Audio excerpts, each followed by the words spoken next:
reform the Clean Air Act examined by the subcommittee this year. And much like that first slate, I have serious concerns with each of the bills before us today. Of all of the bills on the docket, I want to single out the Air Permitting Improvements to Protect National Security Act, which would create a new presidential exemption in the Clean Air Act. Unfortunately, we have already seen EPA and President Trump completely abuse the exemption process established in Section 112I4 of the Act for National Emissions Standards for Hazardous Air Pollutants. EPA solicited requests for exemptions from regulated entities, and the President has granted them with essentially no public process or justification. This is a horrible, opaque way to manage environmental regulations, allowing the President to handpick individual firms, potentially for political reasons, to receive special treatment at the expense of the people that live near these polluting facilities. Creating another presidential exemption process after seeing how the existing process has been so brazenly abused by this administration would be a dereliction of our duty as the subcommittee with jurisdiction over the Clean Air Act. But with that said, I know there remains significant stakeholder interest in Congress pursuing some version of bipartisan permitting reform. From my perspective, those negotiations cannot happen while the Trump administration continues to provide zero confidence that any bipartisan agreement in Congress would be honored and implemented as intended. There is a long and growing record of the Trump administration playing favorites among certain technologies and individual firms, doing favors for political allies and threatening retaliation against those that object. Meanwhile, EPA is carrying out a deregulatory agenda that is eroding critical public health protections, including numerous air pollution rules that would have saved thousands of Americans' lives. This is not fostering a foundation that will allow bipartisan negotiations to succeed. Finally, I suspect that today it might be suggested that the Clean Air Act has gone 35 years without a major overhaul and is in need of modernization. Well, people might be surprised to hear that I do not disagree, but modernization of our bedrock environmental laws should not just be a shorthand for enacting a deregulatory agenda. We should consider the challenges our country is facing at this moment and develop targeted solutions for them. The 1990 amendments tackled many of the issues of that era, including establishing the acid rain program and putting new emphasis on addressing hazardous air pollutants. Today, we should seek to provide similar regulatory certainty to meet our current moment.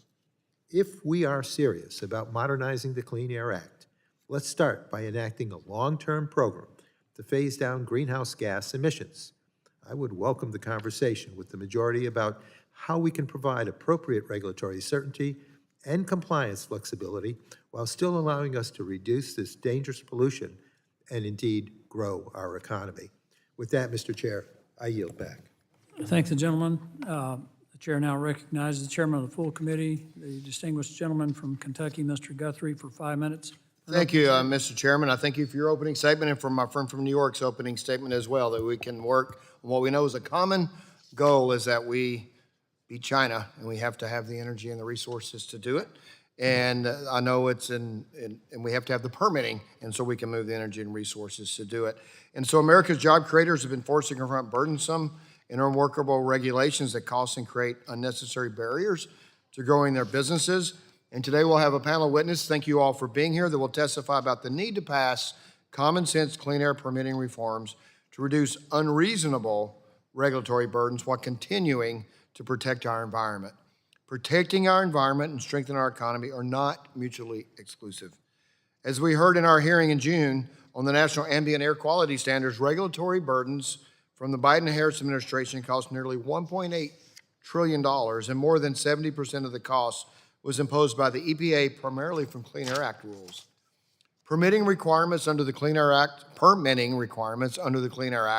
are often cited as overly complex, time-consuming, and costly. They also often serve as a disincentive to building new or expanding existing infrastructure and manufacturing, even if the project would be better for the environment. Substantive permitting reform under the Clean Air Act is needed for the U.S. to strengthen domestic manufacturing, build critical infrastructure, and meet the growing energy needs and win the AI race. H.R. 161 was introduced by Representative Griffith and our 4 discussion drafts we will discuss today would make targeted changes to the Clean Air Act. They would not gut the Clean Air Act. Instead, they are sort of common sense solutions we need. Our witnesses today will share their firsthand experience with the current regulatory system and challenges they've encountered while trying to grow their business or strengthen their local economies. This committee has a unique opportunity to enact meaningful reforms, and I'm eager to collaborate with members of this committee as we work to consider and achieve the necessary reforms. I appreciate the time, and I will yield back. Gentleman yields. The ranking member of the full committee, Mr. Pallone, is submitting his opening statement for the record. Therefore, it concludes the member opening statements. The chair would like to remind members, and pursuant to committee rules, all members' opening statements will be made part of the record. I'd also like to remind members that the 5-minute question rule will be strictly enforced today. I would like to thank our witnesses for being here today and taking the time to testify before the subcommittee. You will have the opportunity to give an opening statement followed by a round of questions from the members. Our witnesses today are Danny Seiden, President and CEO of the Arizona Chamber of Commerce and Industry, Ashley Coons, Senior Director of Environmental Health and Safety at Micron, Carrie Powell, Senior Attorney for Community Health and Air Program Leader at Southern Environmental Law Center, Mark Jevia, Vice President for Environmental and Permitting at Williams Companies, Ali Mirzak-Halili, Air Quality Division Administrator at the Oregon Department of Environmental Quality, and Clint Woods, Commissioner of the Indiana Department of Environmental Management. Thank you for being here today. Are we swearing in our witnesses? Okay. Thank all of you for being here today. Mr. Seiden, you are recognized for 5 minutes for an opening statement. Chairman Palmer, Ranking Member Tonko, Full Committee Chair Guthrie, Ranking Member Pallone, and members of the subcommittee, thank you for the opportunity to testify today. My name is Danny Seiden. I'm the President and CEO of the Arizona Chamber of Commerce and Industry, and I'm here today on behalf of Arizona businesses, both large and small. At the Arizona Chamber, we represent every sector of our state's economy, from mining to manufacturing, energy, healthcare, and technology. I'm also happy and proud to be here in coordination with the National Association of Manufacturers. The issues we're discussing here today are very personal for me. Before leading the chamber, I worked for Intel, where I saw the impact firsthand of federal permitting decisions have on investment, innovation, and jobs. I've seen how businesses of every size invest heavily in cleaner technologies because they want to be good stewards of their communities. That experience drives my perspective today. Arizona businesses aren't asking for a free pass, they're just asking for a fair chance to grow responsibly. Arizona is at the center of America's growth story right now. We are attracting historic levels of investment in industries that are vital to outcompeting China, strengthening our national security, and providing for our clean energy future. A symbol of that growth is TSMC's decision to invest $165 billion in Arizona, the largest foreign direct investment in United States history. This didn't happen by accident. It's a product of years of smart policies in a competitive environment. Since 1990, our state's population has skyrocketed. Our GDP has risen by over 550%, and vehicle miles traveled have soared. Yet overall emissions are down 70%. That's proof that economic growth and cleaner air can go hand in hand. Despite this progress and continued rigorous efforts to reduce emissions, Arizona continues to face ozone challenges driven by factors outside of our control. In fact, approximately more than 80% of our ozone comes from other states, from Mexico, from Asia, and natural events like wildfires. Matter of fact, even if we were to shut down every industrial source in the state and took every car off the road in Phoenix, an area the size of the state of Connecticut, we would not meet the standard. Still, Arizona's businesses are penalized as if they are responsible. This is not just a regulatory burden. It is an economic and strategic threat that could result in projects vital to national security being delayed or stopped. If companies can't build here, they'll build somewhere else, likely in countries with weaker standards, and that's a lose-lose scenario. To make matters worse, unlike states with long industrial histories, Arizona, which is the newest state in the Great 48, has no emission reduction credits or offsets to rely on. So when a new facility wants to break ground or an existing one wants to expand, there's no offsets for them to purchase. Our bank is empty. It's a regulatory dead end, and innovative industries that would reduce emissions long-term are blocked from growing. Arizona is at the tip of the spear for this issue. As we continue to bring back manufacturing to America, though, more states will face this problem, especially if standards continue to be set at or below natural background levels. I do want to briefly recognize progress already made under EPA Administrator Zeldin's leadership. Administrator Zeldin came to our state very early on, and he took action by rescinding outdated Section 179B guidance, signaling flexibility on unfair non-attainment classifications, and recognizing the difference between controllable and uncontrollable sources. EPA is moving towards fairness. But what struck me the most about that meeting wasn't just the policy, it was the people in the room. We had leaders from statewide and local communities. We had elected Democrats, elected Republicans. We had past elected officials. And everyone in the room were all rowing in the same direction. This shows what is possible when we prioritize solutions over politics. Congress and this committee can now build on this progress through 6 reforms, which I'm glad to discuss in detail during Q&A. The first, protecting competitiveness by keeping standards realistic. Second, codifying reforms to Section 179B. Incentivizing upwind controls. Fourth, modernizing permitting. Fifth, encouraging innovation and collaboration. And finally, 6, strengthening cooperative federalism by allowing states to approve projects if EPA fails to act within a reasonable timeframe. These reforms will help give private sector and investors certainty. Arizona is now a global hub for advanced manufacturing. Our request is simple. Give us the flexibility and tools to continue to reduce emissions while ensuring that industries vital to Arizona and the United States economy are not sanctioned out of existence. Thank you, and I look forward to your questions. The chair now recognizes Ms. Coons for 5 minutes. Chairman Palmer, Ranking Member Tonko, and members of the committee, thank you for the opportunity to testify today to represent Micron Technology regarding the importance of permitting reform in our broader conversations of invigorating American manufacturing. My name is Ashley Kuntz, and I serve as a senior director responsible for environmental health and safety for Micron's U.S. expansion projects in Idaho and New York. Micron was founded more than 46 years ago in Boise, Idaho as a technology startup. Today, Micron is a world leader in the design, development, and manufacturing of memory and storage products and is the only U.S. semiconductor manufacturer with technology leadership.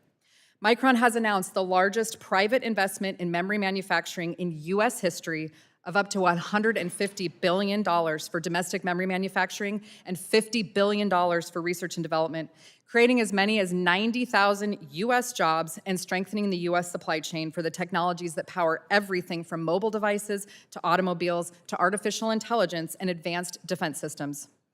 Semiconductors are at the backbone of the modern economy, and yet over the past several decades, advanced chip manufacturing has largely shifted overseas. That imbalance puts our economy and our national and economic security at risk. Rebuilding this capability here at home is an area of bipartisan consensus. We appreciate the subcommittee's bipartisan leadership on permitting reform, and we urge you to continue to drive progress here. But I want to be candid about challenges that we face. We are doing our part to make sure our planned expansions are at the cutting edge of innovation, efficiency, environmental stewardship, and sustainability. Our facilities are expected to achieve a minimum of gold LEED status by adopting design, construction, and operational efficiencies. We use smart controls, energy recapture from tools, water reuse and recycling, among many other innovations. But our innovations won't be enough to maintain competitiveness. We need to ensure that the regulations keep pace with our industry's manufacturing expansions. Micron is committed to environmental stewardship and compliance with regulations and standards, and we support the health-based objectives of the PM 2.5 rule. We also support updates to the permitting process that will facilitate necessary industrial growth. Our facilities are designed with multi-million-dollar available control technology to reduce emissions, as well as other design features, such as limiting the number of emissions-generating equipment. And last year, Idaho's Micron campus won awards from both the EPA and Idaho Association of Commerce and Industry for pollution prevention, particularly with acknowledgments for above and beyond emissions reduction. Allowable levels within the PM 2.5 standard was recently reduced from 12 micrograms to 9. Our Idaho and New York projects are located in attainment areas for PM 2.5, where baseline background levels are already around 6 micrograms. In Idaho, wildfire smoke has become increasingly common and an uncontrollable contributor to PM 2.5. Working to codify the definitions within the standards around wildfire events could assist in providing meaningful clarity. And not getting this right affects not only Micron's investments, but America's broader efforts to restore semiconductor leadership. If permitting stalls key projects, the U.S. would fall behind, undermining economic competitiveness. We appreciate the committee's review of the Clean Air Act, specifically the permitting process, and ask the following. Consider a range of reviews from the Clean Air Scientific Advisory Committee. Support the EPA in providing timely guidance to states and permittees. Support investments in modernizing required permitting tools and staff resourcing at the local, state, and federal levels, and address any duplications within regulations. To close, Micron's business is memory and chip development and manufacturing, and we are fully committed in investing in American manufacturing and to environmental stewardship. And we work very hard to ensure environmentally compliant and safe operations where we work and live.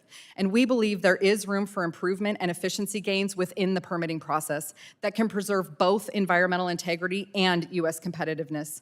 Micron is ready to do its part, and we look forward to continuing to partner with this subcommittee and with Congress to ensure the United States remains a global leader in semiconductor manufacturing and technology. Thank you, and I welcome your questions. Thank you, Ms. Coons. Ms. Powell, you are now recognized for 5 minutes. Thank you. Good afternoon. Thank you to the members of the subcommittee for inviting me to testify today. My name is Carrie Powell, and I am the Air Program Leader and Senior Attorney for the Southern Environmental Law Center. SELC is a nonprofit, nonpartisan legal and policy organization dedicated to protecting the health and environment of communities across the Southeast. The Clean Air Act, at its core, is a public health law. Its standards are designed to protect health with an adequate margin of safety. That phrase reflects Congress's intent to protect even the most vulnerable children, the elderly, and those with pre-existing illnesses. The Clean Air Act's results are striking. By 2020, the Act prevented 230,000 premature deaths annually. It reduced asthma attacks, heart disease, and respiratory illnesses. As documented by EPA, the Clean Air Act's benefits exceed its costs by a factor of more than 30 to 1. The Act has allowed us to breathe cleaner air, avoid premature deaths, and grow our economy at the same time. I'm here today to talk about the critical importance of Clean Air Act permitting in achieving these goals. These requirements are not needless paperwork. They are central to effective implementation. Strong clean air protections are implemented through permits. Rather than weakening this essential tool for protecting air quality, Congress should be providing more support to state and local agencies charged with issuing and enforcing air permits. They need technical and scientific support, legal support, and funding. What they do not need is fuzzy requirements full of loopholes that prevent them from issuing strong permits needed to protect public health in their communities. The proposals before you today would undermine the Clean Air Act's legacy of protecting public health. But that's a sacrifice we don't need to make. We can have both healthy air quality and robust economic growth. The Clean Air Act's new source review permitting program works by requiring large new facilities to utilize modern pollution controls and requiring existing large facilities to do the same whenever they make changes that will significantly increase their emissions. In other words, existing facilities must modernize their pollution controls at the same time that they modernize their industrial processes. It's how we avoid locking in dirty technologies for decades to come. Far from improving new source review, the so-called New Source Review Permitting Improvement Act would essentially eliminate NSR for changes made to our nation's largest industrial sources. Instead of requiring NSR for facility changes that increase actual emissions that worsen air quality, the bill alters how we measure pollution. It also creates a loophole that excludes a host of other changes. The effect of this bill would be to enable a source to make a change that vastly increases its actual annual emissions without installing modern controls or ensuring that the increased air pollution will not make air quality unsafe. Communities that are already overburdened with highly polluting facilities would bear the brunt of this rollback of NSR safeguards. Not only would they be exposed to more pollution, but they would also be shut out of participating in decision-making regarding whether pollution increases should be allowed. The proposed air permitting improvements to Protect National Security Act would authorize the president to exempt specified types of new highly polluting facilities from the requirement to offset the new pollution they will cause with air pollution reductions within the same airshed. It is important to recognize that these offsets are only required in places where air quality is already unsafe. We do not need to put the health of the American people in jeopardy to encourage economic growth. Any exemption from pollution offset requirements is highly concerning, but the presidential exemption from offset requirements is especially problematic because there are no public health guardrails. It does not require a factual justification, and it's granted without public participation. The proposed bill would also create a pay-to-play loophole, authorizing state permitting agencies to allow alternative offsets or charge a fee in place of real enforceable air pollution reductions. Again, this is an idea that would put communities at risk who are already suffering from air quality violations. There would be no guardrails to ensure that these offsets actually occurred. I'm not addressing the fences, fire, and red tape bills in my oral comments due to time constraints, but SELC opposes all of them. Please see my written testimony for details. Thank you again for the opportunity to testify. Thank you, Ms. Powell. Mr. Gebbia, you are now recognized for 5 minutes. Good morning, Chairman Palmer, Vice Chairman Crenshaw, and Ranking Member Tonko, and members of the subcommittee. My name is Mark Gebbia, and I'm the Vice President of Environmental, Regulatory, and Permitting at the Williams Companies. I am honored to be invited to discuss ways we can work together to unleash American energy while also protecting the environment. Supplying the world's energy needs while protecting the environment is one of the greatest challenges of our time. Today, as one of the nation's largest energy infrastructure providers, Williams is responsible for handling approximately 1/3 of the nation's natural gas through 33,000 miles of pipelines across the United States. Our operations include gas gathering, processing, storage, and transmission. We directly serve over 600 utility and industrial customers, and we indirectly serve over 35 million energy consumers. Williams is driven to meet the world's need for clean, affordable, and reliable energy by providing the necessary infrastructure to serve growing markets and safely deliver natural gas where it is needed most. We take pride in our safety-driven, continuous improvement culture, and we lead with authenticity, creating connections to lead our industry into the future. Williams remains steadfast and focused on applying pragmatic solutions to further decarbonize the natural gas value chain, while at the same time exploring and advancing the next generation of emission reductions technologies and energy infrastructure solutions. As outlined in our most recent sustainability report, we replaced 92 compression engines in 2024 as a part of our global emissions reduction program. We held our absolute carbon emissions flat in 2024, even as our operations grew significantly.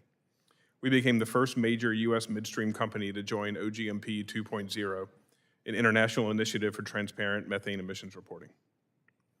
Further, we continue to develop and invest in alternative low-carbon technologies, such as independently certified next-gen gas, carbon capture and sequestration, solar, and battery storage. Our investment in energy infrastructure creates thousands of direct and indirect jobs, supporting skilled labor and stimulating local economies. Williams knows how to responsibly and sustainably build and operate energy infrastructure. And by focusing on turnkey power generation solutions for hyperscalers, we are supporting America's ability to win the race against China for artificial intelligence. The United States is facing a surge in energy demand driven by the rapid expansion of AI technologies. Electricity demand increased 5% between 2010 and 2024, with most of that growth captured in 2024.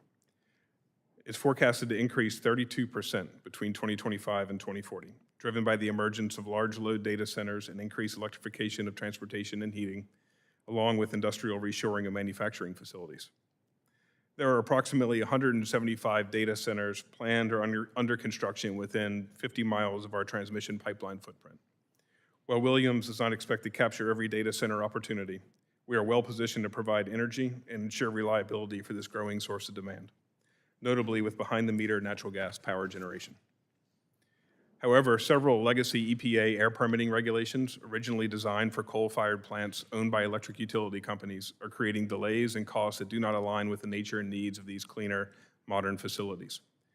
Congress can amend programs and statutes implemented by EPA to provide clarity needed to help accelerate construction timelines, reduce permitting burdens and delays, and align with national goals for energy reliability, security, and AI leadership, without compromising environmental protections. These reforms outlined in my testimony would clarify that innovative gas-fired technologies and behind-the-meter facilities are not swept into outdated steam, electric, or utility categories that trigger unnecessary new source review thresholds. Remove these same facilities from legacy trading programs such as the acid rain and cross-state air pollution programs that were never intended to apply to sources that do not sell power to the utility grid. Expand the pre-construction activities a developer may perform at its own risk, shortening project timelines without compromising air quality.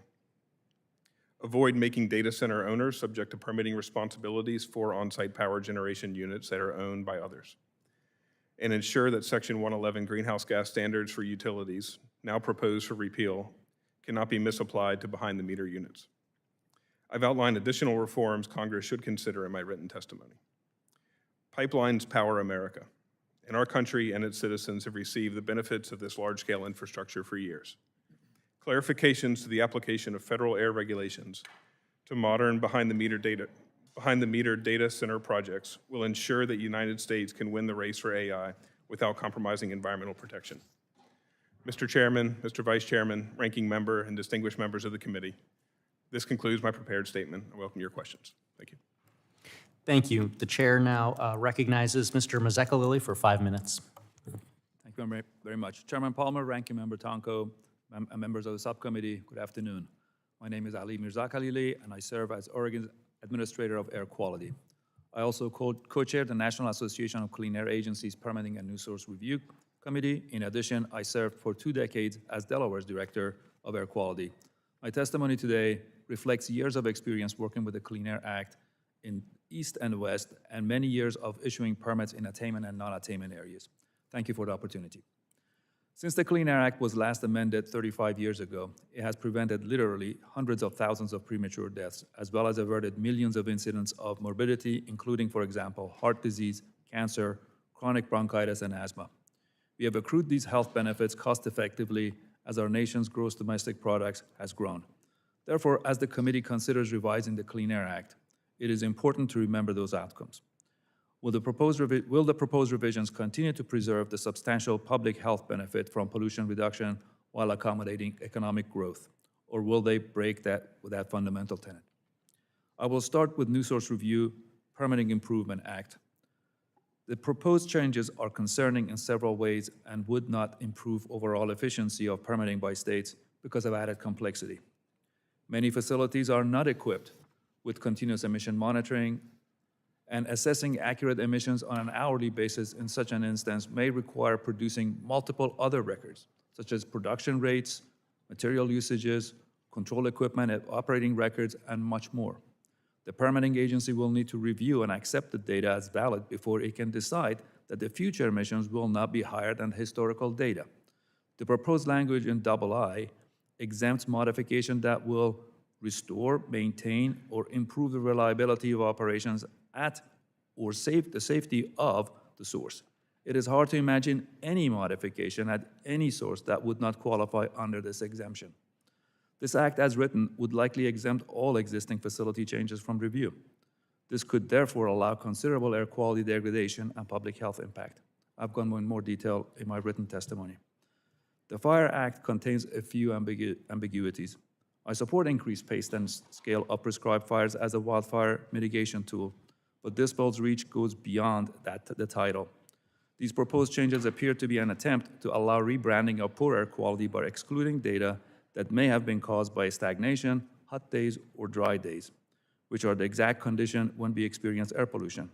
The implication is that air quality agencies will need to concern themselves with providing good air quality on good days.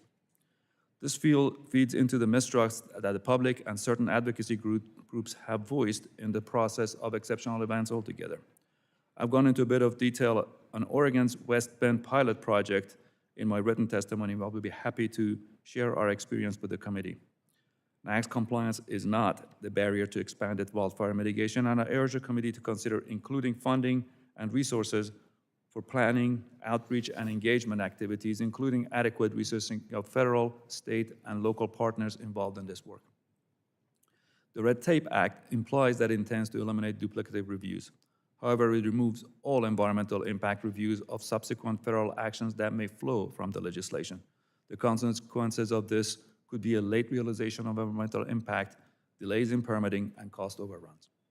The Fences Act introduces significant complications for administering a permitting program, which I presume are unintended. Essentially, a new permit cannot be issued to any facility under this construct, no matter how well controlled, because the background concentration already exceeds NAAQS, and attainment permitting rules cannot allow that. Finally, Air Permitting Improvement to Protect National Security Act provides a waiver for offsets required in the non-attainment areas. Like my comments on the New Source Review Permitting Act, I believe that the proposed bill, if adopted, would have unintended consequences.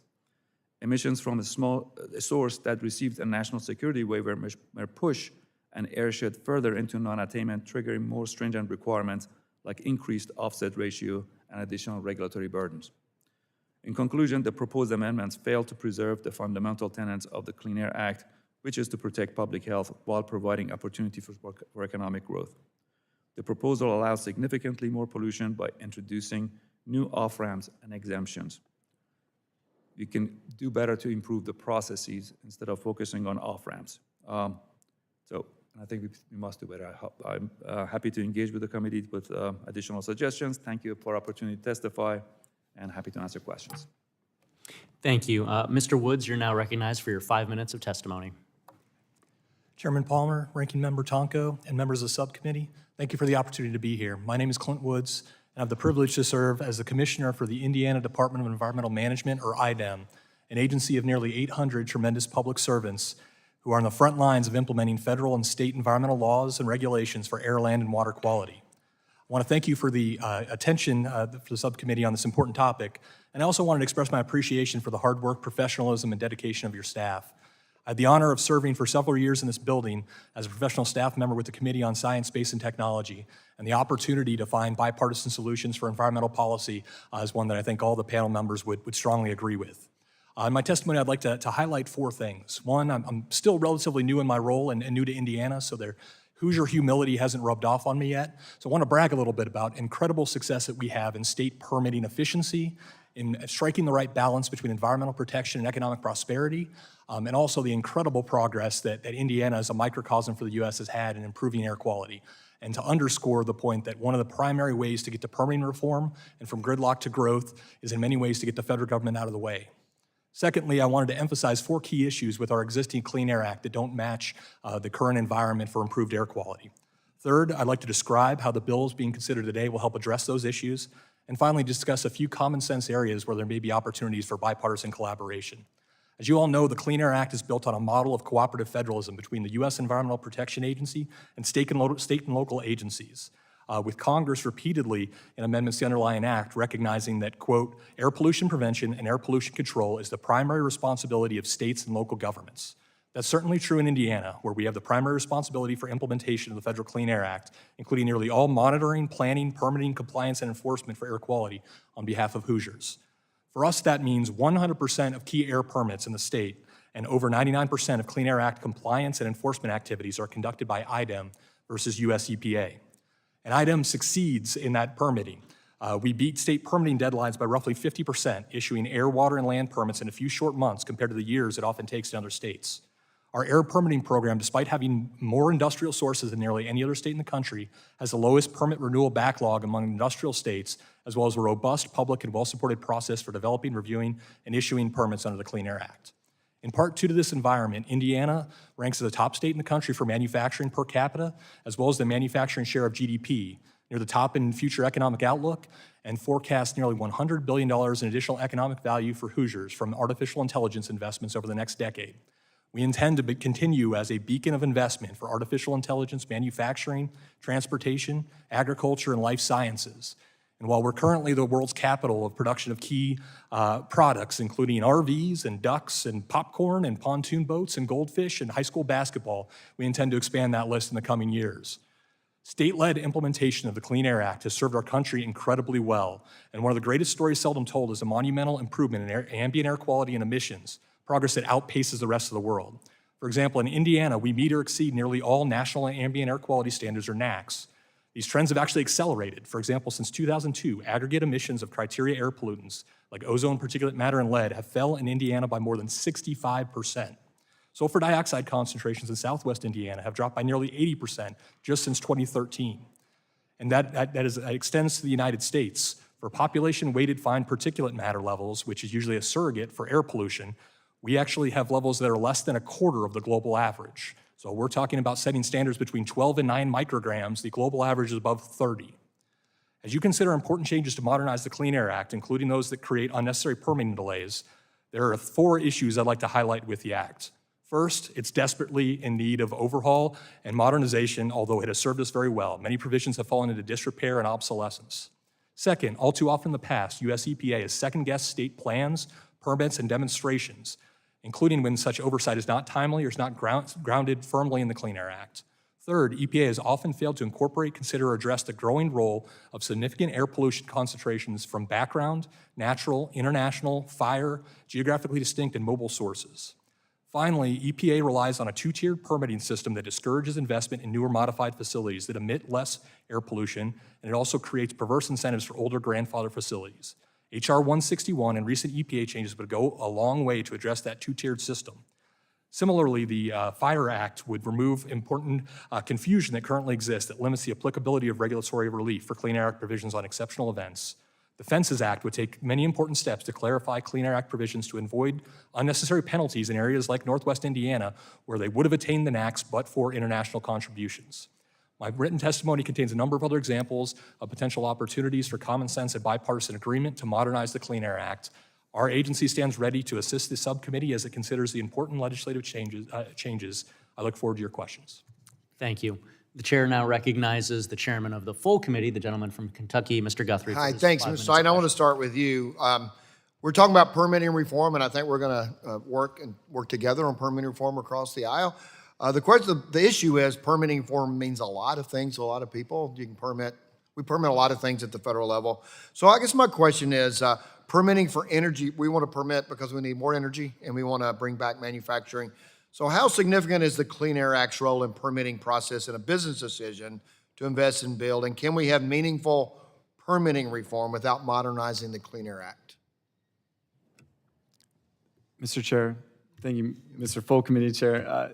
The answer, great question. The answer is, I don't believe you can have long-term certainty without reforming and modernizing the Clean Air Act. Because again, there's little things we can do, and we're seeing it, and they're exciting, and they're hopeful. This leadership team at the EPA right now has provided hope and pathways for some of my members in Arizona, as well as, I would argue, around the country.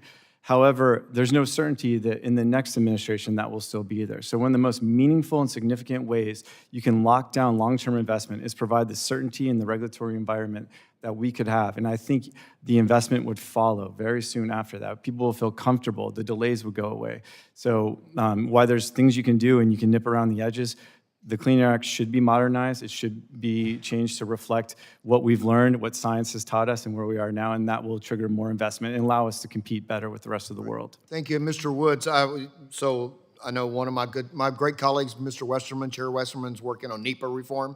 A lot of people think NEPA reform is permitting reform, so I kind of the same theme. So the NEPA process, it has to have more, we have to have reforms to the Clean Air Act generally. Would you comment on that as well? Yeah, I agree wholeheartedly with that sentiment. I think it's, 35 years is a long time. There's a lot of concepts, there's a lot of technology and ability to model and understand where the contributions to potential non-attainment areas come from. The tools need to be updated, and while I think the Clean Air Act has served us extremely well, I think there's a number of changes, including invigorating some of those provisions for regulatory relief related to international transport, exceptional events, rural transport areas, but also how EPA sets standards, designates areas as attainment, non-attainment, and reclassifies areas are desperately in need of a 21st century vision that I think some of the bills under consideration today would go a long way towards. All right, thank you. And Ms. Coons, and in Micron's experience, how essential is clean air permitting reform to your continued expansion and race to win for AI dominance? And what risk does our country face if Congress fails to modernize the Clean Air Act? Thank you, Chairman. What we have experienced on our end is a lengthy, duplicative permitting process. In fact, in one of our key investments within New York, we have undergone environmental permitting for the last 2.5 years. So what we are looking for is meaningful streamline and reform in this space that will allow us to enable our investments from everything from construction start to operations. By streamlining this, we can continue to modernize our facilities and be at the backbone of semiconductor manufacturing here within the United States. Okay, thank you. And Mr. Gebbia, this committee has recognized the need for almost all of our hearings about energy production to fuel demand for AI and to beat China to AI. So what impact does regulatory uncertainty have on your industry and its ability to meet the increased demand? And what is permitting reform necessary to ensure the Clean Air Act reflects technological developments, is not an impediment to needed energy infrastructure? Thank you, Chairman. This committee has been doing some outstanding work on trying to evaluate these issues, and the need is current and in front of us, that without certainty, we go through an entire permitting process and then have confidence to deploy capital. Just by driving the durable policy and regulatory certainty that this committee is working on, it provides the opportunity to speed up significantly our ability to deploy power generation behind the meter, particularly to support the AI race. Okay, so, and Mr. Woods, in your experience in the 309 review process where EPA does secondary review, is this still necessary, and how do you respond to testimony we've heard today on the Red Tape Act? Yeah, I think it is not necessary in its current form. I think it adds very little value, and frankly, there's not clear criteria for EPA to provide that feedback on other federal agency actions. It often serves as another source of delay. It often duplicates processes that we have at other state and federal levels. So I think there is a real opportunity with that bill to clarify and provide reduced red tape that will allow us to get to a more clear vision for the future and EPA's role in weighing in on other federal agency actions. Thank you. I appreciate all you for being here. We really do want this committee and all of us to find common ground together. So thank you for being here, and we look forward to continuing the work after this hearing. Thank you, and I yield back. The gentleman yields. The chair now recognizes the ranking member of the committee, Mr. Tonko, for his 5 minutes. Thank you, Mr. Chair. I'd like to reiterate my overall concerns about these bills, but I would try to focus my questions on the air permitting improvements to protect the National Security Act. As I stated in my opening statement, I want to see advanced manufacturing facilities built in our United States. They are a huge part of upstate New York's near and long-term economic development strategy. But it has to be done the right way, and creating a non-transparent presidential exemption process, as proposed in the discussion draft, is simply not the right way. Seeing this proposal, I'm reminded of EPA's actions earlier this year, where the administrator created an email inbox and encouraged regulated entities to request a presidential exemption under Section 112I-4 of the Clean Air Act for standards related to hazardous air pollutants. Ms. Powell, have you been following that exemption process? Thank you, Ranking Member Tonko. Yes, SELC has been following that process very carefully, and we've observed that over the last several months, the president has exempted dozens of toxic air pollution emitting facilities from control requirements.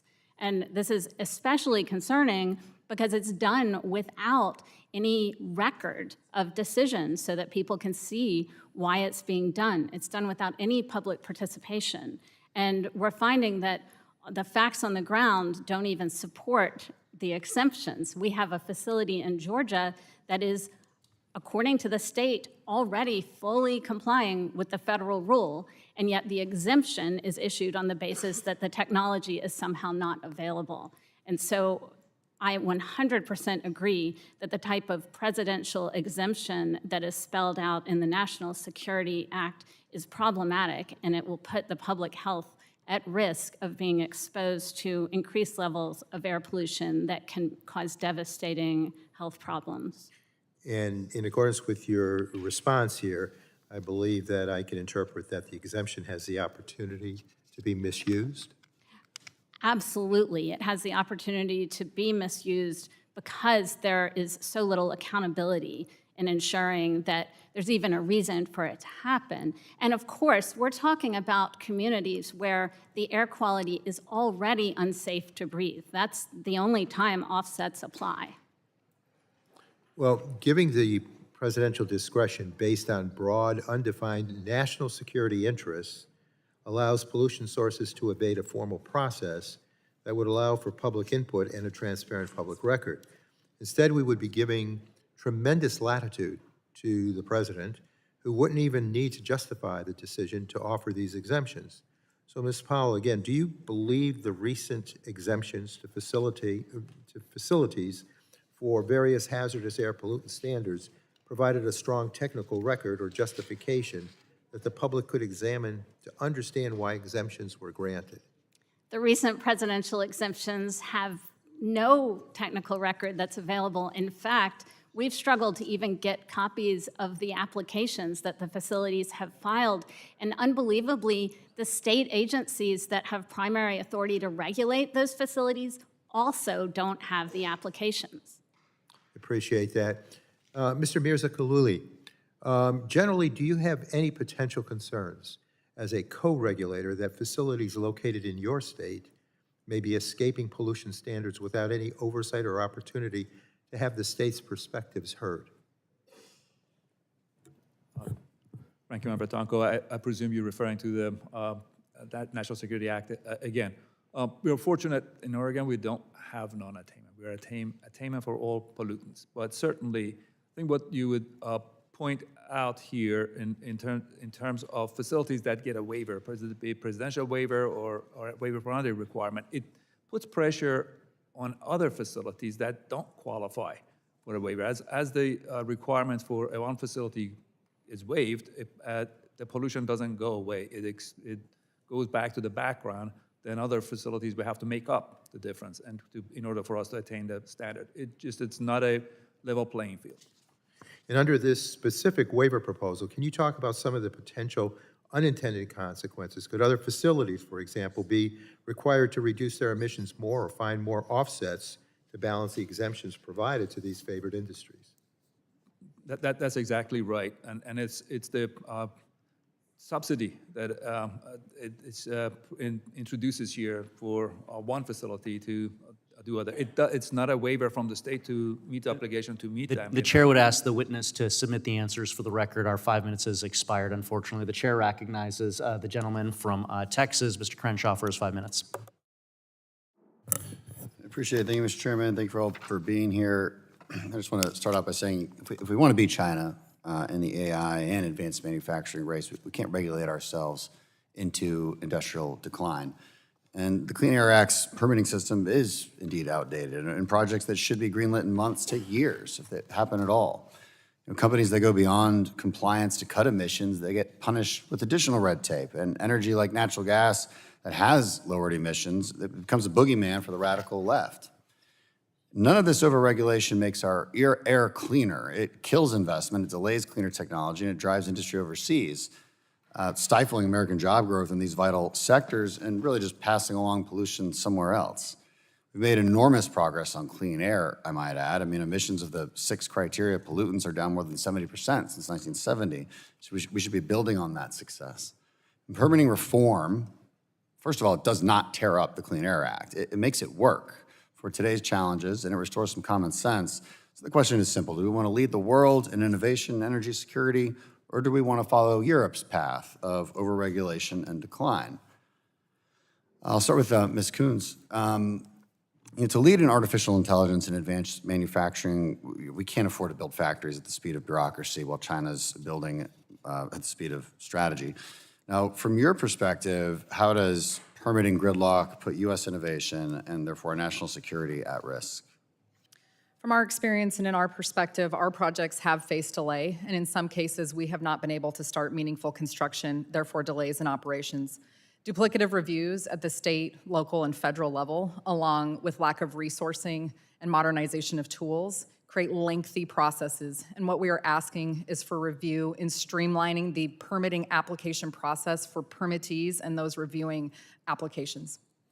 Appreciate that. And Mr. Woods, I'll move to you. Your testimony talks about how the EPA second guesses a lot of state permitting decisions. How would common sense reform that trusts states more instead of federal micromanagement speed up clean air progress and investment at the same time? Thanks so much, Vice Chairman. I think it's a great question. I think we are seeing some important changes right now where with the new administration coming in. I think there's a couple of examples. So just this week, as a result of an AI roundtable, there was an announcement of a new policy, really a readoption of an old policy at EPA related to second guessing of states and permittees' applicability determinations for new source review. A great example. In my testimony, I lay out a little bit more about how sometimes the Title V review process that is overseen by EPA, either to object or to grant third-party petitions to state overseen permits, expands issues that are not within that key provision of the act, and that narrowing that review process would go a long way to ensure that you don't have delays in key projects, and that state-led delegated programs that work effectively in providing environmentally protective and legally durable permits could move much more quickly. And so we're seeing in real time, but I think some of the legislation discussed today could potentially really help to address that. Is some of these, on this duplicative process problem at the state and federal level, do you have any examples on hand that we could put in for the record? We do. I think of right now for us, for example, the 2024 fine particulate matter standard of 9 micrograms really serves as a limit to headroom. So while most of the state, we expect to be in attainment with that legally and scientifically dubious standard, it really limits the ability of new investment to come in, whether that's a data center, new energy generation, opportunity for advanced manufacturing. And so that really is a limiting factor in a state like ours that intends to be in full attainment with all national ambient air quality standards, and yet the lack of headroom under the revised standard is a serious issue for us and many other states around the country. Mr. Gebbia, the Biden administration had imposed regulatory obstacles after regulatory obstacle on the economy. We know we're seeing a lot of good reforms under the new EPA and under Lee Zeldin. What do you think this means, or are we seeing what this might mean for private investment into reliable energy infrastructure? And what would you prioritize for Congress to codify? Yeah, there's been some very helpful work done so far, but as we've recently talked on this panel, congressional action will provide that permanence. Some of the key issues that the administration is looking into, really a big one is being able to begin construction ahead of receiving a permit. This is not changing the environmental outcome of anything. It's adding time to the construction and being able to bring projects in service. So taking a look not only from a regulatory action, but also from congressional action on that issue could be extremely helpful. And maybe you can send it to us later, but examples of that would be very helpful. Thank you. The gentleman yields. Votes have been called on the House floor, so the subcommittee stands in recess. We'll reconvene 10 minutes after the final vote is called. The committee's in recess.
The Subcommittee on the Environment in the Energy and Commerce Committee will now reconvene. The chair recognizes the gentlelady from Illinois, Ms. Schakowsky, for her 5 minutes of questioning. Thank you, Mr. Chairman. So there are almost 100,000 people in the United States of America who die because of air pollution. That's a lot of people. And I don't quite understand why it is so important that we deal with this particular piece of legislation in a very narrow view of how does a particular kind of business needs to be done and add to the pollution that kills almost 190,000 people. I mean, we also have other ways of getting the important work done, but not for these particular witnesses who are here today, who need to do it in a different way. And I don't understand, I really don't understand why it is not the #1 priority to try and keep people, children, adults, older people, safer so that they don't end up being sick and dying. I really don't understand the priorities that are being set here, and those that are left out of thinking about what are the consequences of this kind of work. So I wanted to ask Mr. Ali, if I could use that name. Are there going to be more people who get sick and perhaps even die by making this change in what is the priority in our manufacturing? Representative, thank you for the question, and I appreciate you highlighting the problem here. That's highly critical, essential for us to consider. Clean Air Act, as we've mentioned, has saved hundreds of thousands of lives. We're talking about increased pollution that can harm people. That is being, what do you call it, exemption, waiver. It just contributes to additional pollution we're trying to allow. And it's interesting to note that both Ms. Kuntz and Seiden's facilities, although they're complaining about the permitting process, they have the permits. They obtained the permits for the facilities, they built it, they're operating within the compliance with the Clean Air Act, so it works. I appreciate the fact that it is hard and it's been a painful process. So we need to focus on process and process improvement. And I'm all eager to engage in that. I think state agencies are eager to engage in that. How do we do things better? How do we issue permits in a shorter time period? Not to how, we, out of frustration, exempt facilities from permitting requirement. We create off-ramps and waivers for things that are necessary to protect public health. So this is essential. I think it's the crux of the matter, and I think you hit the nail on the head, that we need to make sure these exemptions, these processes, these bypasses cause excess pollution, particularly some of them, as Ms. Powell points out here in the testimony, it's in areas that are already polluted, and the people are suffering from the consequences of unhealthful air. I appreciate your comment. I wanted to ask Ms. Powell. Yeah, okay, Ms. Powell. And I appreciated your presentation very much. I wanted to ask you, my understanding is that the EPA has a way of helping companies and working in a way that ends up with, work still happens, but we can make it safer. And that there's a way that the EPA helps encourage that. Is that not true? That's absolutely true. I used to work for EPA, and I worked together with technical staff at EPA to issue permits for some types of facilities, and we routinely answered questions of the applicants and helped them through the process. I know state and local agencies that have permitting authority do the same thing. Thank you, and the time has expired. I now recognize myself for my 5 minutes of questioning. Mr. Woods, my first question will be to you. In Colorado, we know that roughly 70% of the emissions in the state of Colorado don't originate from the state of Colorado, and so when through things like the Clean Air Act, we heavily regulate the economy, we're not actually getting to the root of the problem, which is where these emissions are coming from. And what we end up doing is regulating the economy, losing jobs, losing the cost of living that's so important to people, which has negative outcomes for folks, because if they don't have the money, they're not going to go get preventative care. They're going to delay going to the doctor. Health outcomes go down. And so the question to you is, if you were in our position, what reforms would you prioritize in the permitting process so that our economy isn't strangled by events outside of the control of whatever the particular jurisdiction is? Thanks so much for the question. I think it's a really timely one, and one that is not limited to Colorado, and where I think there are national solutions that already exist within the Clean Air Act, but also could be invigorated with action by this body. So I'll say we are very similar. In Northwest Indiana, I mentioned previously, we've got 3 parts of our 92 counties that are in partial non-attainment with ozone or sulfur dioxide standards. And at least for Northwest Indiana, of the standard of 70 parts per billion, between 4 and 13 parts per billion come from local sources that my agency regulates. The rest comes from international and interstate, from upwind states, but also from natural and biogenic, and increasingly from fire sources. There are provisions in the Act to address exceptional events that are becoming increasingly unexceptional, including our ability to characterize wildfire contributions. There are provisions that allow you to address the contributions of international, where you would have attained the standard, but for those international contributions, and we're increasingly able to say 10, 15, 20 parts per billion of a 70 part per billion standard comes from those international and boundary conditions. So I think there's an opportunity to utilize those tools. I also think resources to state agencies are probably another area where core categorical grants for cooperative federalism, it's a very minor investment, but the certainty that comes with authorization of those appropriations that hasn't happened this century is absolutely critical for your state permitting authorities, with some light oversight, but also helpful guidance from EPA can really invigorate those permitting programs to get improved environmental outcomes, but also improved economic activity in states like Colorado. Thank you so much. Mr. Seiden, next question goes to you. Colorado, Arizona, obviously we have some similar situations going on there. I think back to what the chair of our, I guess he's executive director of our Regional Air Quality Council said, talking about ozone non-attainment, where he said we could get rid of driving, we could get rid of oil and gas in the state of Colorado, and we still wouldn't meet our summertime ozone standards. And so my question to you, representing a lot of economic interests, which of course, as we've talked about, leads to improved health outcomes for folks when they have the resources to be able to go get that early and preventative care.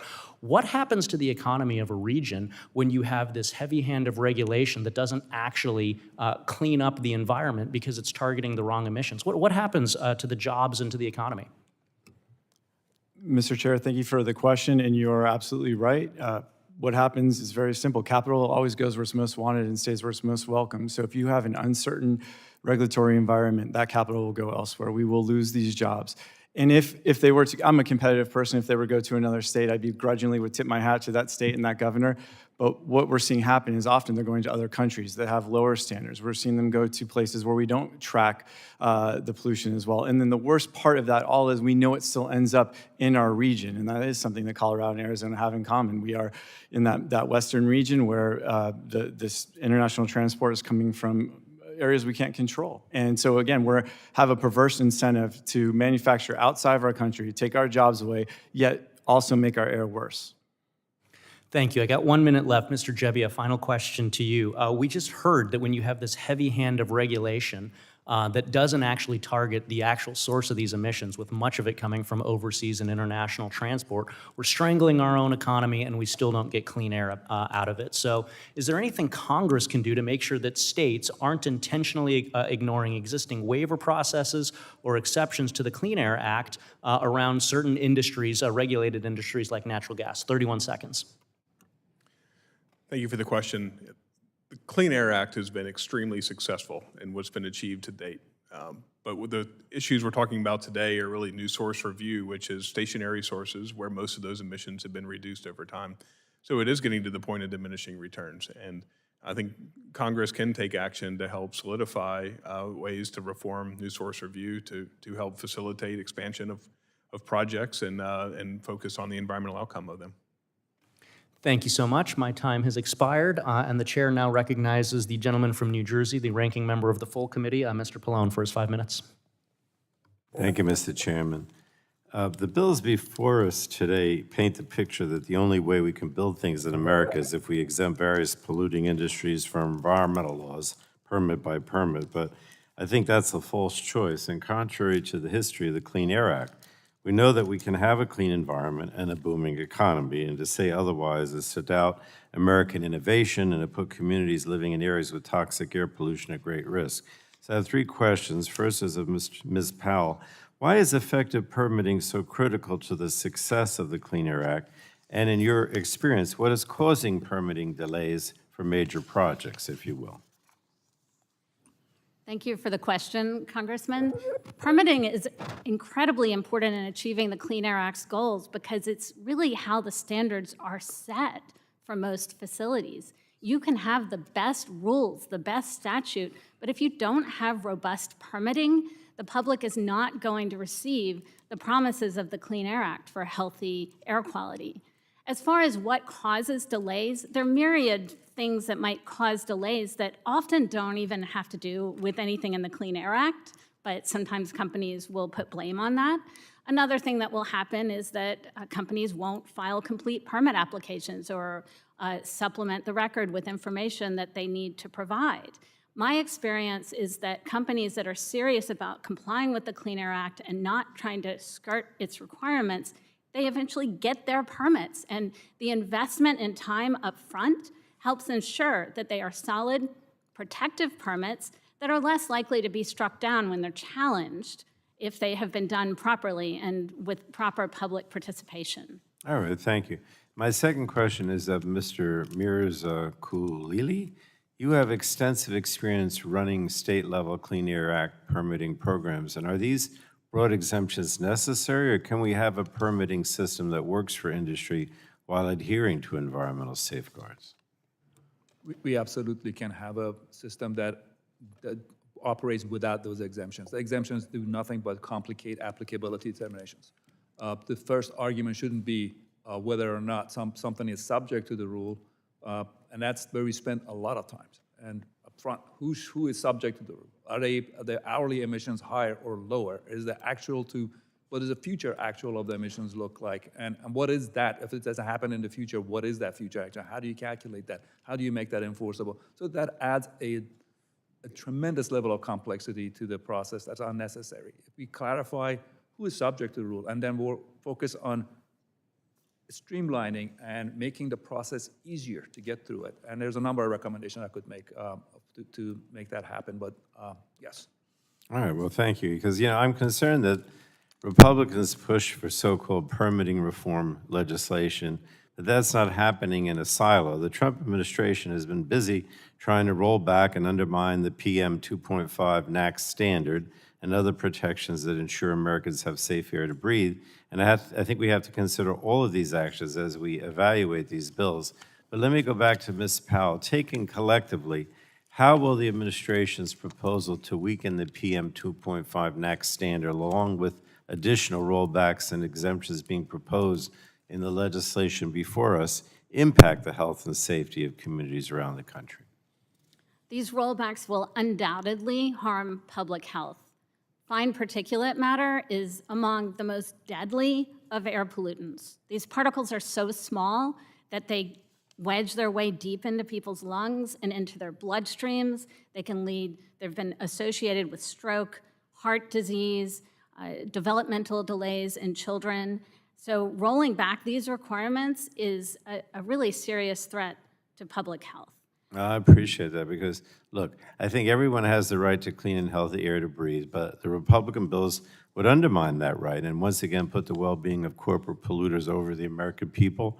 And the Clean Air Act works because of its health protection standards and enforcement and permitting programs, not despite them, frankly. So, and that's why I oppose the bills before us today. Yield back, Mr. Chairman. The gentleman yields. The chair now recognizes the gentleman from Texas, Mr. Pfluger, for his 5 minutes. Thank you, Mr. Chairman.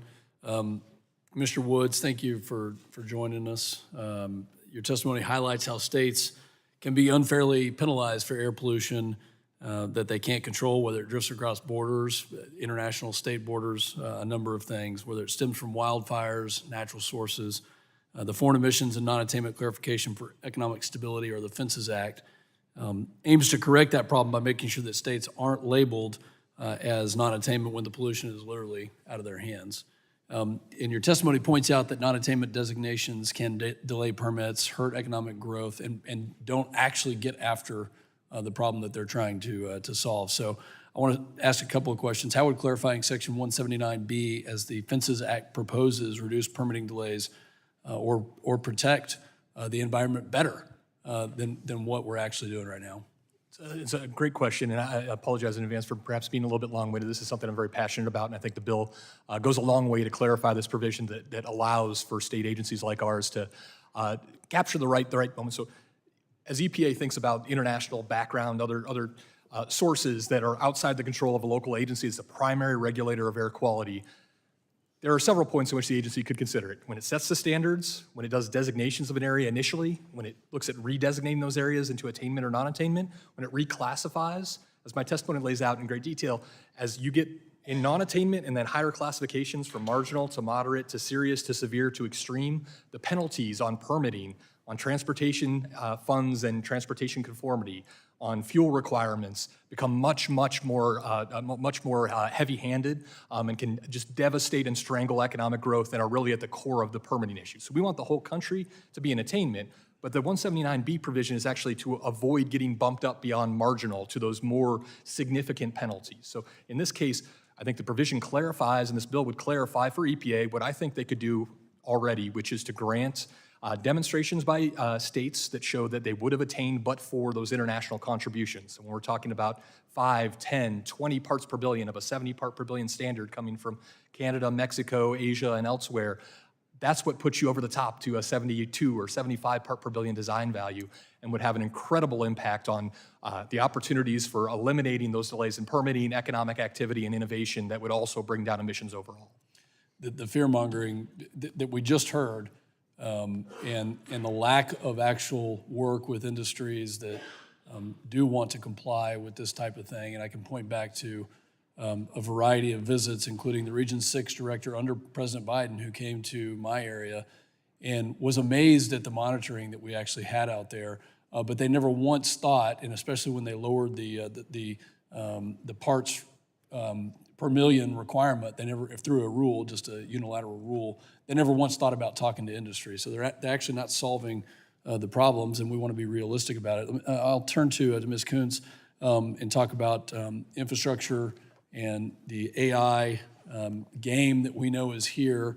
And just looking at the data centers, the semiconductor facilities, and other advanced manufacturing, we've heard from several witnesses that the current Clean Air Act permitting, especially the prevention of significant deterioration in the Title V requirements, can add years to project timelines. And I'd like to hear your thoughts about Micron is building multiple large semiconductor fabrication facilities across the country. How can the Clean Air Act permitting timelines influence the schedule and the cost of these projects while not necessarily achieving the desired goals? Yeah, thank you, Congressman. From this perspective, what we have seen is a lengthy environmental permitting and review process that where we have duplicative reviews in some cases, we have interagency coordination of up to tens of agencies where oftentimes we may receive conflicting guidance. So within this, to streamline that process and remove those particular barriers within the application process itself would be critically important to ensuring that we can start construction on time and deliver for our operational needs that will ultimately bring products, our product to market for everything from automobiles to electronics to AI. You described wildfire smoke as an uncontrollable factor in meeting the new PM 2.5 standards. And I know this has been discussed already, but what kind of regulatory clarity or legislative action would help alleviate that? Thank you, Congressman. I mean, I think in this particular space, we really need to look at codifying the definitions further of natural versus human-caused wildfire. These definitions will provide meaningful clarity to applicants and permittees. Thank you. And Chairman, I think the work that the Chevron deference case had with clarity to this body, to be specific, is really important, and I yield back. Gentleman yields. The chair now recognizes the gentleman from California, Mr. Peters, for 5 minutes for his questions. Thank you, Mr. Chairman. I'm really glad there's so much bipartisan support about permit reform, which is something I've been interested in and passionate about for a long time. Really happy with the Fix Our Forests Act, which was co-authored by Chair Westerman and I, make strong permitting reforms to forest management practices and project litigation, increasing public participation and lowering air pollution. One of the concerns we have is underlying smoke pollution. That bill, assuming we had full attendance, was only 2 votes away from passing the House on suspension earlier this year, and I hope the Senate acts quickly to pass their version of the bill. Last Congress, I worked with Senators Kelly and Cruz on the Building Chips in America Act, which passed the House with more than 2/3 of the vote. It was signed into law by President Biden. That bill provided permitting certainty to semiconductor manufacturers who are investing billions of dollars in America. And I was really happy to see the E-Permit Act, my bill with Rep. Johnson from South Dakota, being discussed last week in Natural Resources. That bill would digitize the permitting process and increase both transparency and efficiency. I spent a lot of my time talking and complaining about the National Environmental Policy Act, or NEPA, and the 3 bills I just described are great examples of very bipartisan, smart reforms.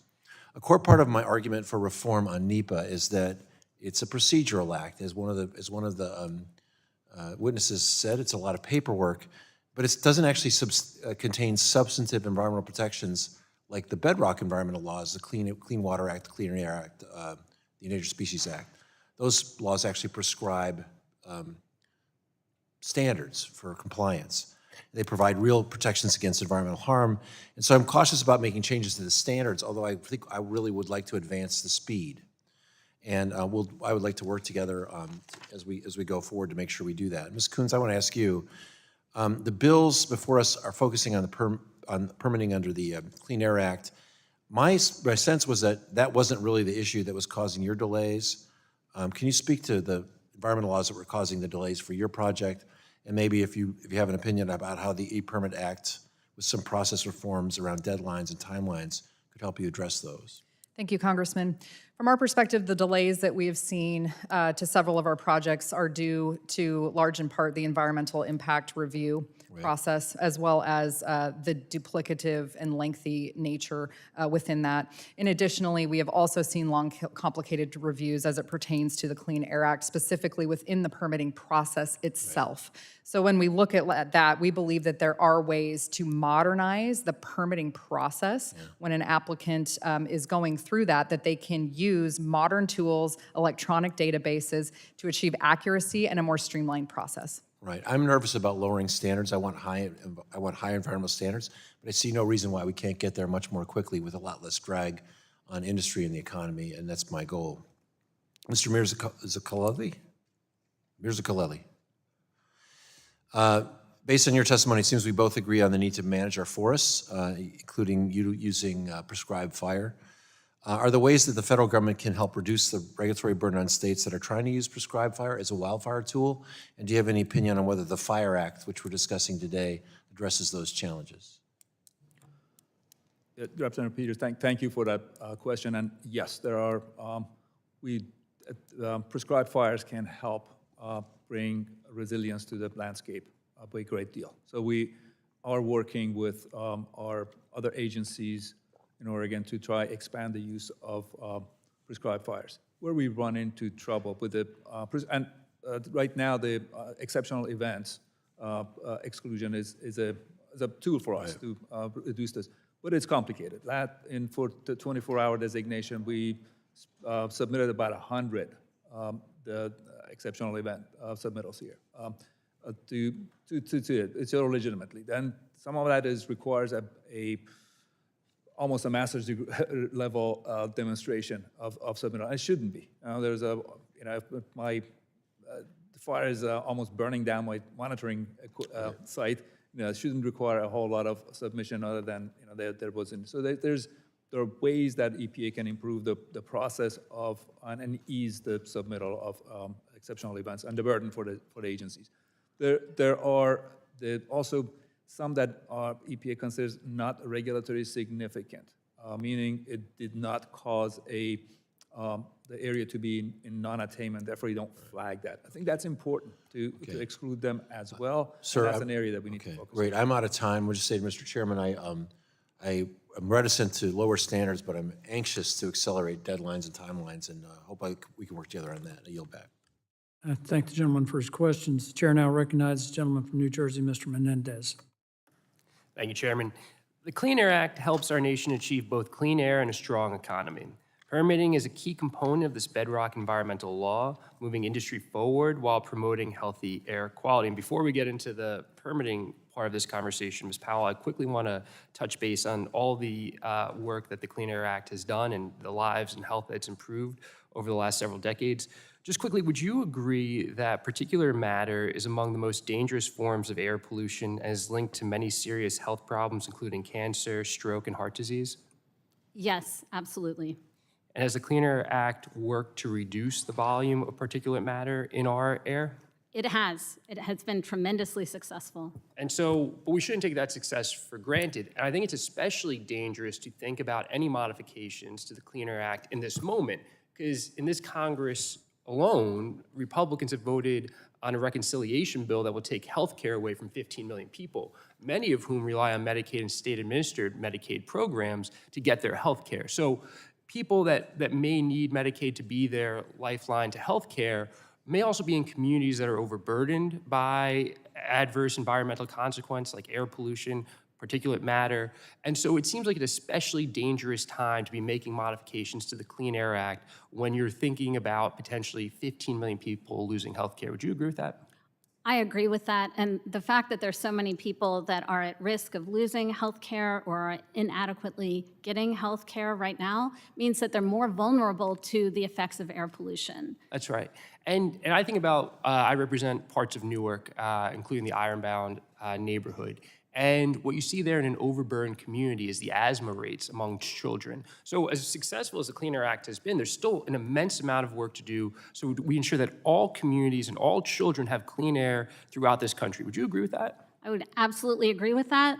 And we heard one testifier mentioning that there were diminishing returns from the Act. That is absolutely not true. The Act is as important now as it has always been. Yeah, I agree with that. In June, Mr. John Walk from the Natural Resources Defense Council testified before this committee and said that he would support finding ways to expedite permitting rules and processes through updated guidance or regulation so long as the Clean Air Act is upheld and its critical protections remain in place. Ms. Powell, would you agree with Mr. Walk's statement? I would. Certainly, revisions to regulations or policies as needed to make permitting more efficient, they're certainly worthy of consideration, so long as they continue to protect public health. And that's exactly right. And that's what Mr. Peters and I were discussing earlier today, because he's been a leading Democratic voice on permitting reform. We want to engage in the conversation about how we streamline some of these processes, but not at the expense of the health of our communities. And just a quick follow-up, do you believe that the bills in discussion here today would achieve those priorities of expediting permitting rules and processes through updated guidance and regulation? I do not. They are far more focused on stripping away fundamental Clean Air Act protections that are needed to ensure that people across the country have healthy air quality. Right, and we've touched on some of the issues that folks face when they're trying to work their way through these various regulations, but we also have to acknowledge the catastrophic staffing and funding cuts at the Trump administration's EPA. We have to acknowledge that we're not building capacity at state agencies that issue permits. Would you agree that that's a route that we could take to make these processes more streamlined in an effective and thoughtful way? Mr. Menendez, absolutely. That's when we get down to it, it's a resource issue for states and guidance. Yeah, and so that's what I think is so frustrating, because the majority frames these conversations as we're looking at permitting reform, but they're really just cherry picking things out of the Clean Air Act that aren't a holistic approach to how we actually address the challenges that industry are facing. And on this side of the aisle, we want to see renewable energy, clean energy get online quicker. So that's why we want to engage in the conversation, but this is not really the most artful way to do it. And it's misleading to tell the American people we're going to sit here and have a conversation about energy, or about permitting reform, when it's really hand-selected approaches that undermine the Clean Air Act, when, as we previously discussed, there's so much more work that we have to do to ensure that every American, and especially every American child, is breathing clean air. We can do that work together. I would love to do it in a bipartisan way, but in my opinion, that's not what we're doing here today. So thank you all so much for coming. By the way, my wife's from Indiana, so go Hoosiers. The gentleman yields. The chair now recognizes the gentleman from Georgia, Mr. Carter, for 5 minutes for his question. No, I'm sorry. Mr. Landsman from Ohio. This guy. No worries. Thank you, Mr. Chair. Yeah, there's clearly, I think there's a commitment to do bipartisan permitting reform. It does require both sides to get in a room and hash out those details. And there are folks on both sides that have worked on this. It's not clear to me that we're talking about a bipartisan permitting bill, but I wanted to get at a few things. We are talking in large part about clean air, clean water, and there are serious questions about whether or not these reforms would in fact lead to dirtier air and dirtier water, which we want to avoid. One of the things that makes a huge difference right now is the Office of Research and Development at the EPA. They only do clean air and water work, and I've got a big ORD office in my district. Amazing human beings, incredible scientists and researchers, and they help businesses and municipalities deal with clean air and clean water concerns. I was frustrated, as you can imagine, by the EPA's decision to shutter the Office of Research and Development and threaten the jobs of nearly 1,200 dedicated public servants. It is, I'd argue, the ORD, the scientific backbone of the EPA. Ms. Powell, how did the EPA's work within ORD before the EPA or the administrator's decision around ORD, how did it support the EPA's ability to address toxic air pollution? The Office of Research and Development played an absolutely essential role in helping evaluate the health effects of air toxics. And I have an example that's been really important in the state of Georgia, where I'm based. In around 2016, ORD assessed ethylene oxide that comes from medical sterilizers and determined that ethylene oxide is far more carcinogenic than had previously been thought. The state of Georgia took that information and they moved forward quickly to put in place strong standards in permits. They established them in permits to regulate ethylene oxide. And the state legislature acted as well based on that information to adopt strong legislation. EPA took that information and strengthened their federal standard. Unfortunately, that's one of the standards that the president has recently exempted many facilities from and is talking about rolling back. But ORD played a really important role in helping people understand the risks presented by that pollutant and identified communities at risk all across the country. Yeah, I was over there touring the other day, and it's amazing how much they do for local communities, again, companies, but also, to your point, state legislatures, and that's where a lot of the permitting reform happens, right? And so I'm curious, this is a question for Mr. Mirzakhali, is that right? Yeah, thank you.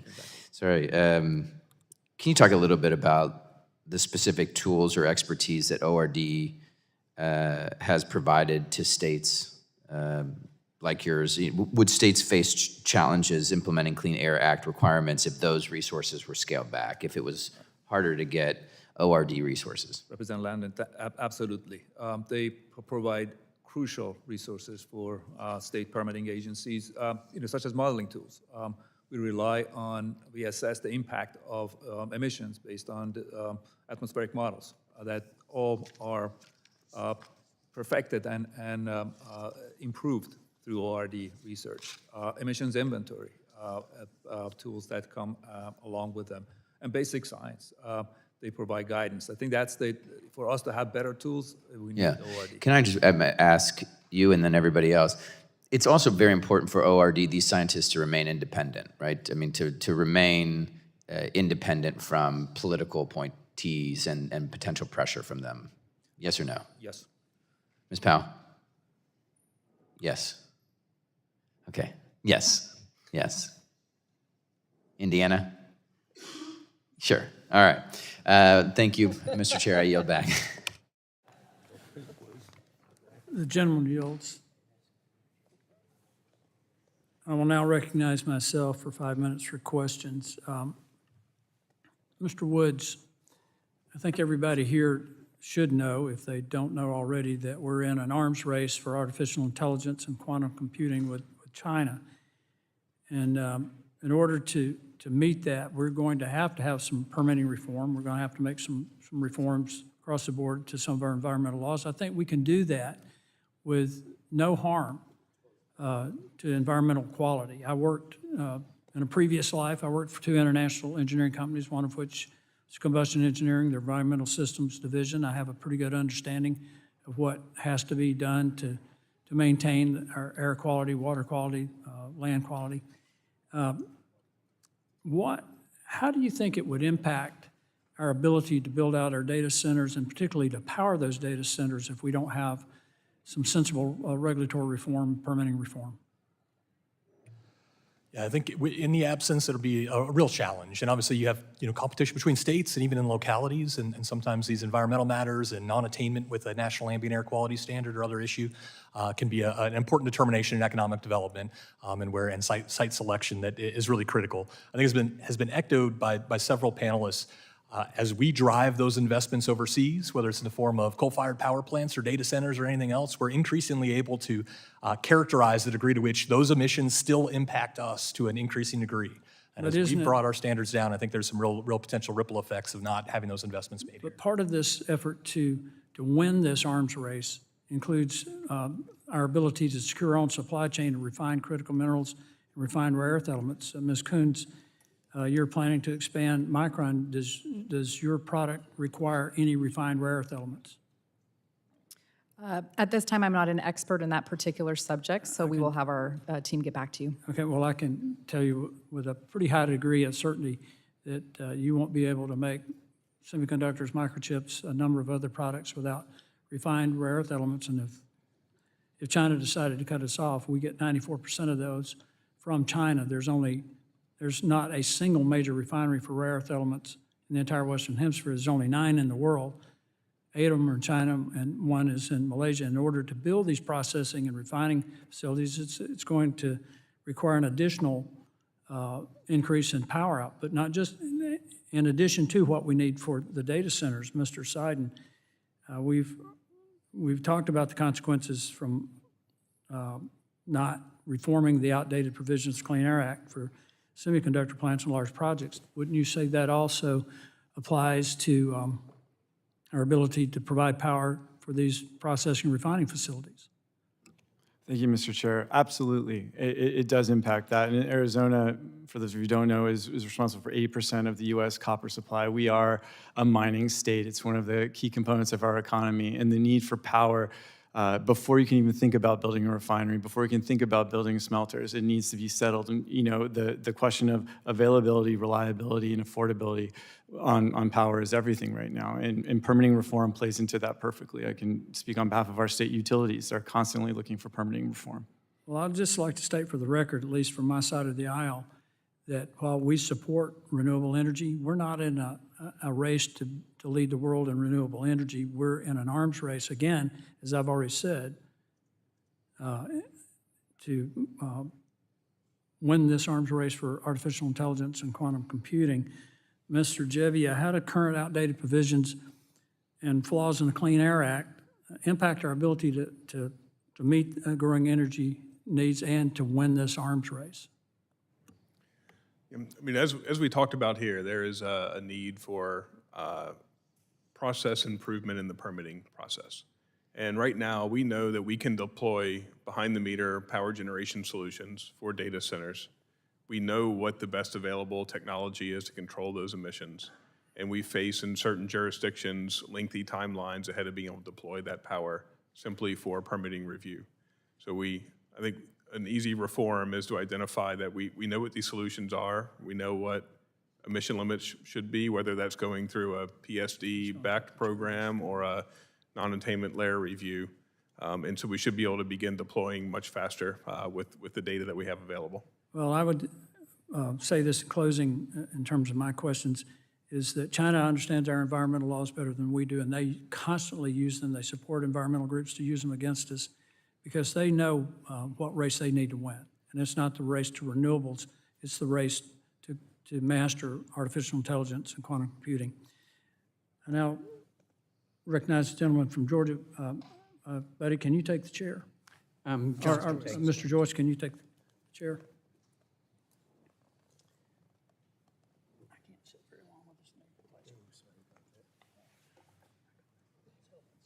You ready? Okay. Well, thank y'all very much for being here. I know it's been a long day for you, and we appreciate you staying here. This is something that's extremely important.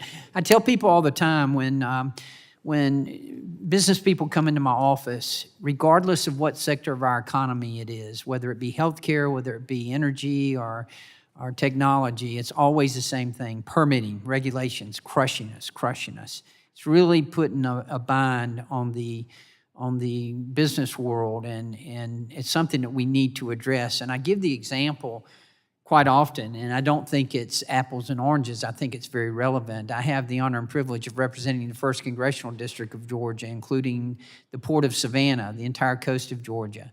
We deepened that port from 42 foot to 47 foot, and we did that in the Savannah Harbor Expansion Project and finished that project in March of 2022. The permitting for that project started in 1996. I mean, that's just ridiculous. In that period of time, China has started and completed 3 ports. So it is something we need to address, and that's what we're trying to do. We're talking about the Clean Air Act, and that's one of the landmark pieces of legislation that must be reformed if we're going to tackle this issue. You know, it's been 3 decades since anything has really been changed, since any real changes have been made to the Clean Air Act. And Ms. Coons, based on your testimony, you are all too familiar with how stringent the PM 2.5 standards are hampering development in America. In June, we had another hearing that included my bill, the CLEAR Act, which would prevent EPA from penalizing exceptional events such as wildfires or preventative actions such as prescribed burns when looking at the Clean Air Act. Can you tell me about how wildfires in and around Idaho impact your ability to comply with the Clean Air Act? Thank you, Congressman. From our perspective, when we look at wildfires specifically, we're urging for more codification around the definitions of human versus natural events, and which can only help the permitting and application process by removing the uncertainty and lack of clarity within this space. That's certainly true. I mean, you know, if you're going from 12 to 9 like had been proposed and the baseline is at 8 and you have a wildfire, I mean, you don't have any chance there. And that's what a lot of the companies and the businesses are concerned about. What are some of the consequences we might see in terms of domestic AI development if we don't amend the Clean Air Act or if we don't handle NASC?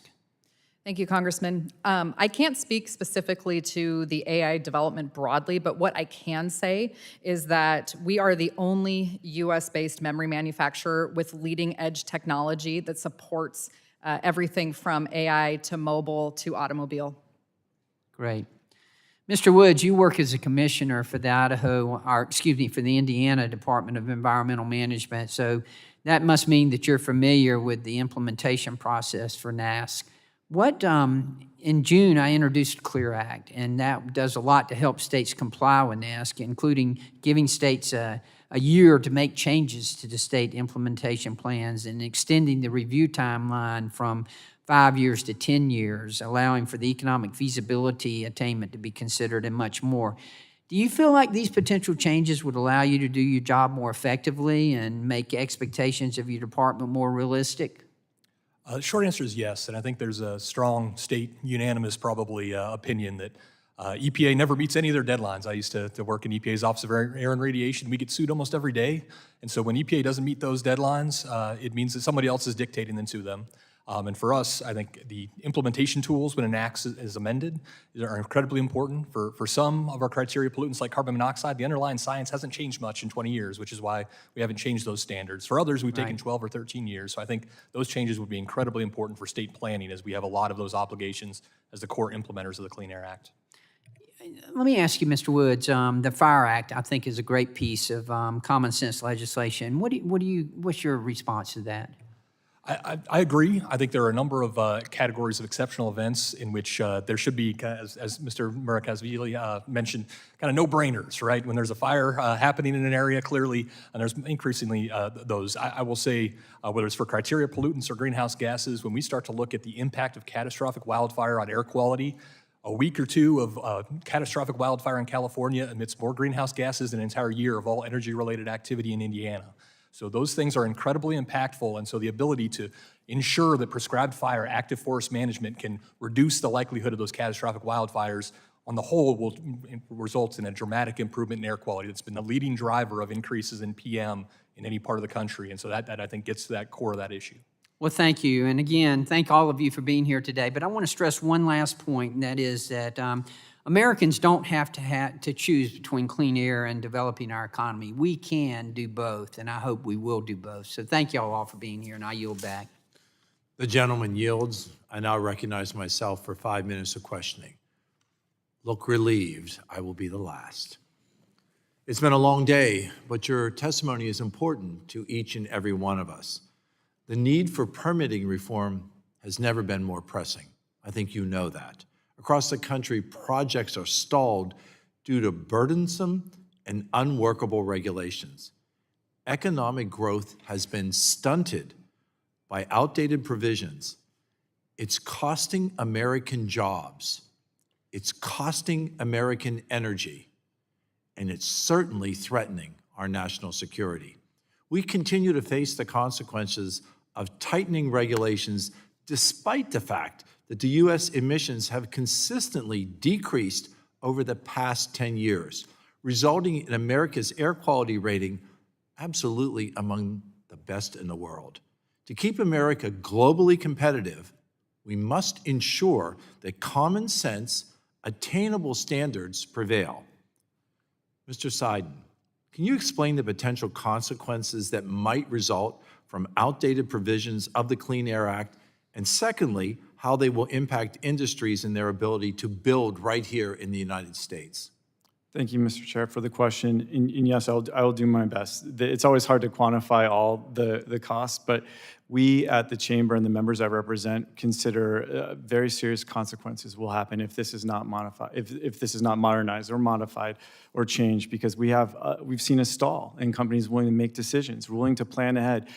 When you're talking in multi-billion-dollar investments, when you're talking semiconductors, AI, all the things that we're in this arms race for right now, those decisions aren't made 9 months at a time, 90 days at a time. They're made years in advance, and we need certainty to cement the investments we're going to get for those years.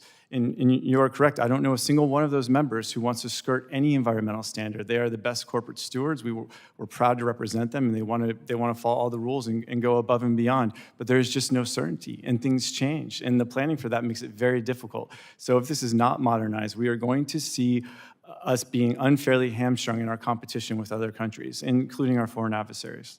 And that huge foreign adversary, specifically when it comes to AI, is China. Overburdensome regulations threaten us globally, and that's why I had to mention China. And they encourage companies to build in other countries like China.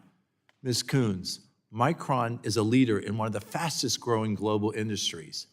I have a two-part question.